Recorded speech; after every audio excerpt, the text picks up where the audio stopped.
بسم الله الرحمن الرحيم الله يتوفى الأنفس حين موتها والتي لم تمت في منامها ويمسك التي قضى عليها الموت ويرسل الأخرى إلى أجل مسمى إن في ذلك لآيات لقوم يتفكرون. Saat kematian, kematian besar, dan juga saat tidur, kematian kecil, menahan jiwa yang sudah ditetapkan ajalnya, serta melepaskan jiwa yang lain hingga waktu yang ditentukan, yang menjadi tanda kekuasaannya bagi kaum yang berpikir untuk merenungkan kebangkitan dan kekuasaan Allah. Ruh orang hidup dan mati bisa bertemu dalam mimpi, di mana ruh yang mati ditahan dan ruh yang hidup dilepas kembali ke jasadnya. Makna ayat: Allah mematikan jiwa orang ketika matinya, ini adalah kematian hakiki, besar, di mana ruh tidak kembali ke jasadnya. Dan memegang jiwa orang yang belum mati di waktu tidurnya, ini adalah kematian kecil, tidur, di mana jiwa dipegang sementara namun ruh tetap ada. Maka dia tahan jiwa orang yang telah dia tetapkan kematiannya dan melepaskan jiwa yang lain sampai waktu yang ditentukan. Allah menahan ruh orang yang sudah meninggal dan melepaskan ruh orang yang tidur kembali ke jasadnya hingga waktu yang ditetapkan, ajalnya tiba. Sesungguhnya pada yang demikian itu terdapat tanda-tanda kekuasaan Allah bagi kaum yang berpikir. Kejadian ini adalah bukti nyata kekuasaan Allah untuk menghidupkan kembali setelah kematian, yang dapat direnungkan oleh orang yang berpikir. Penjelasan tambahan. Pertemuan ruh dalam mimpi, diriwayatkan dari Ibnu Abbas bahwa ruh orang hidup dan mati bertemu dalam mimpi untuk saling mengenal. Saat hendak kembali, ruh orang mati ditahan Allah, sementara ruh orang hidup dilepas ke jasadnya. Hikmah, ayat ini mengingatkan manusia akan kekuasaan mutlak Allah atas hidup dan mati, serta pentingnya berpikir dan merenung untuk memahami tanda-tanda kebesarannya, terutama dalam menghadapi kebatilan atau kesesatan. Kan Nabi Musa kalau gandaran lawan Tuhan. Itu Nabi Musa, Rabbi arini anzur ilaik. Wahai Tuhan, perlihatkanlah aku supaya ulun kau memandang kene, kau melihat. Ya Tuhan, kau ada cara nih. Ikam kau melihat aku ya Tuhan. Walakin apa semua ayatnya ada yang hafal aja. Ada yang hafal. Kalau hafal Quran di sini ada. Subhanallah, orang yang hafal Quran itu yang mana ya? Sudah di Quran itu di otaknya sudah. Nah, jadi hendak mencari ayat apa aja ada di Quran. Nah, kita ini yang ingat-ingat lagi Pak. Nah, tadi falamma apa? Bikin. Walamma ja'a Musa limiqatina wa kallamahu rabbuh. Ya Nabi Musa, Rabbi arini anzur ilaik. Permintaan Nabi Musa hendak melihat kami. Ya Tuhan, kau akan tarani, walakin anzur ilal jabal, fa in istaqarra makanahu fa sawfa tarani. Namun gunung itu tetap wahai Musa, tetap akan hancur. Nah, ikam kau melihat aku, fa sawfa tarani. Soalnya wal falamma tajalla rabbuhu lil jabal, ja'alahu dakkan wa kharra Musa sa'iqa. Soalnya pas Allah Taala bertampai ya, bahasanya tajalli dalam Quran itu, Allah alam kayak apa maknanya kita udah tahu. Nah, intinya gunung tadi hancur. Begitu sini lah. Nah, hancur. Soalnya Nabi Musa pingsan, artinya karena kau lihat Tuhan. Walamma afaqa, pas sadar Nabi Musa dah.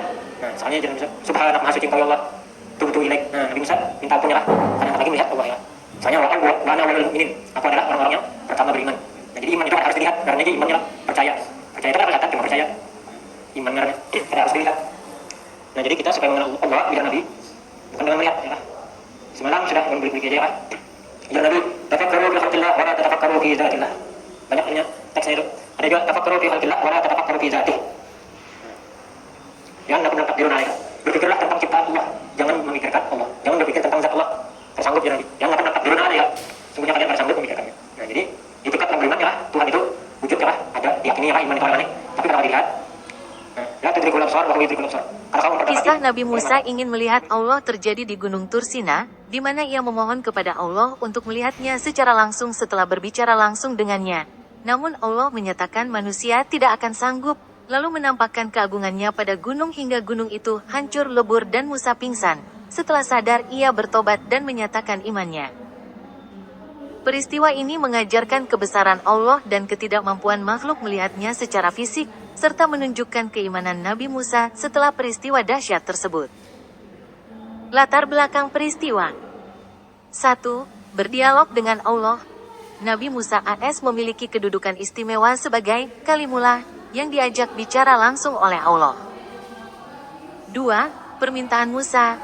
Setelah menerima wahyu, Musa berkata, "Ya Tuhanku, tampakkanlah dirimu kepadaku agar aku dapat melihat engkau." QS Al-A'raf 143.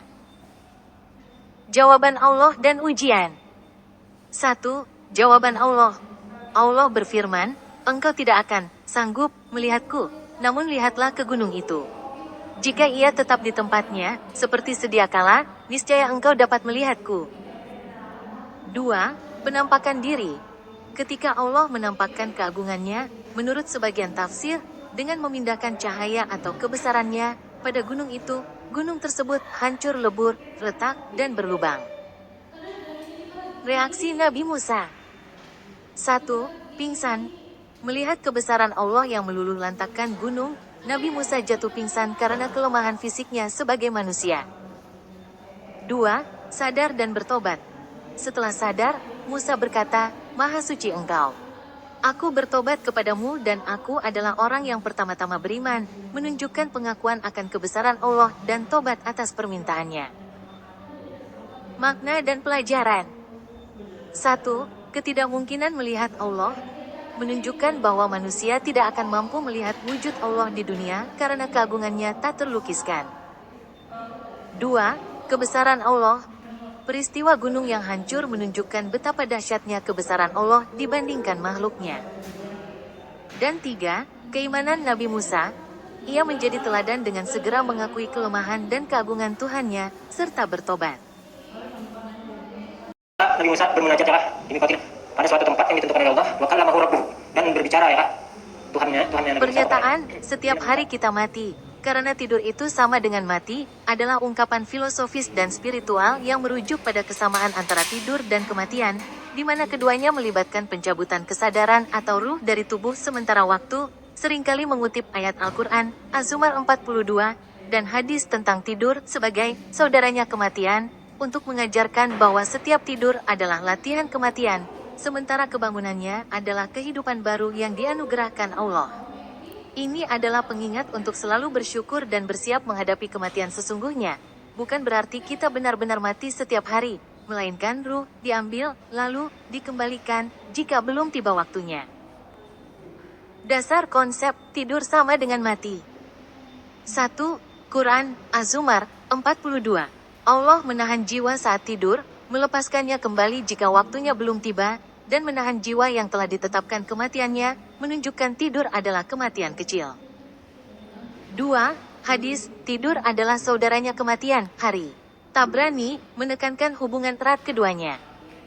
Dan 3. Doa tidur dan bangun. Doa sebelum tidur, Bismika Allahumma ahya wa bismika amut, dan doa bangun tidur, Alhamdulillahil lazi ahyana ba'dama amatana, menegaskan konsep ini. Perbedaan kunci. Durasi dan kepulangan, saat tidur, ruh, jasmani dan akal, pergi sementara dan pasti kembali, saat mati, ruh tidak kembali. Kesadaran, saat tidur, ruh masih bisa bermimpi atau merasakan, tapi saat mati, kesadaran berhenti permanen, dalam konteks dunia. Makna spiritual.